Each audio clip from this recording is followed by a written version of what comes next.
दोस्तों, अगर कोई अपनी शारीरिक अवस्था को परिवर्तित करना, किसी रोग का निवारण करना अथवा किसी शारीरिक अपूर्णता को दूर करना चाहता हो, उसे क्या करना चाहिए?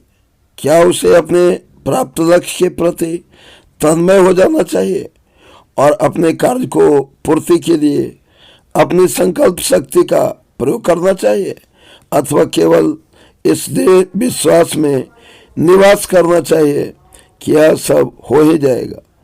यह भरोसा रखना चाहिए कि भागवत शक्ति अपने समय पर और अपने तरीके से वांछित परिणाम को ले आएगी।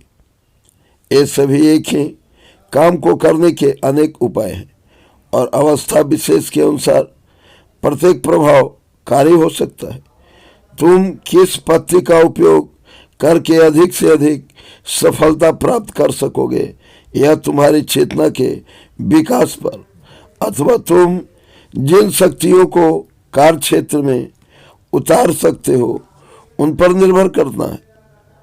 तुम पूर्ण रोग मुक्ति की चेतना में रह सकते हो, यह उसका पूर्ण और आंतरिक गठन की शक्ति के द्वारा धीरे धीरे बाह्य परिवर्तन भी सिद्ध कर सकते हो। या फिर अगर तुम उस शक्ति को जानते हो जो ऐसे कार्य को सिद्ध कर सकती है, यदि तुम्हें उसकी दृष्टि प्राप्त है और यदि तुम उस शक्ति का उपयोग करने में कुशल हो तो तुम उसका आवाहन कर सकते हो और जिन अंगों में उसकी क्रिया की आवश्यकता हो वहाँ उसका उपयोग कर सकते हो और वह उस परिवर्तन को कार्यान्वित कर देगी।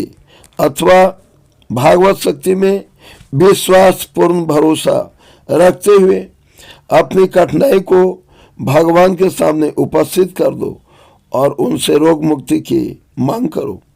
लेकिन तुम तो कुछ करो, जिस किसी प्रक्रिया का उपयोग करो, चाहे उस प्रक्रिया का उपयोग करने में तुम्हें बड़ा भारी कौशल या सामर्थ्य क्यों न प्राप्त हो, फिर भी तुम्हें उसके फल को भगवान के हाथों में ही छोड़ देना चाहिए।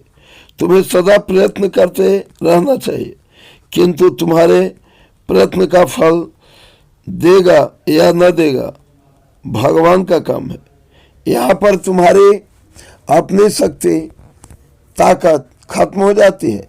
यदि कोई परिणाम आता है तो उसे तुम्हारी अपनी शक्ति नहीं बल्कि भागवत शक्ति लाती है। तुम पूछते हो कि भगवान से इन चीज़ों को मांगना उचित है या नहीं। यदि किसी नैतिक दोष को दूर करने के लिए भगवान से प्रार्थना करने में कोई हर्ज नहीं है, तो किसी भौतिक अशुद्ध या अपूर्णता को दूर करने के लिए भगवान की ओर मोड़ने में क्या हर्ज है? परंतु तुम जो कुछ मांगो, तुम्हारा जो कुछ भी प्रयास हो, उस समय भी जब तुम भरपूर प्रयास कर रहे हो, फिर चाहे इस चेष्टा में तुम ज्ञान का प्रयोग करते हो या शक्ति का, तुम्हें सदा अनुभव करना चाहिए कि परिणाम भगवान की कृपा पर निर्भर है। एक बार यदि तुमने इस योग को स्वीकार कर दिया है तो फिर तुम्हारे समस्त कार्य पूर्ण आत्मसमर्पण के भाव से होने चाहिए।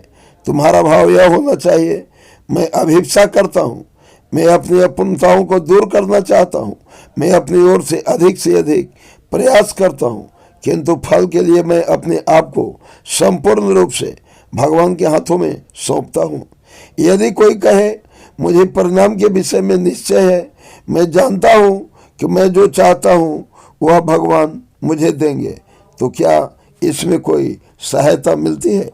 तुम इस रूप में ले सकते हो। तुम्हारी श्रद्धा के तीव्रता या अटलता का यह अर्थ हो सकता है कि भगवान ने यह निर्धारित कर रखा है कि तुम्हारी श्रद्धा जिसका निर्देश करती है वह अवश्य पूर्ण हो। अचल श्रद्धा भागवत संकल्प के विद्यमान होने का चिन्ह होती है। जो हमें होने वाला है उसकी निर्देश का उसका परिणाम होती है। जय हिंद दोस्त।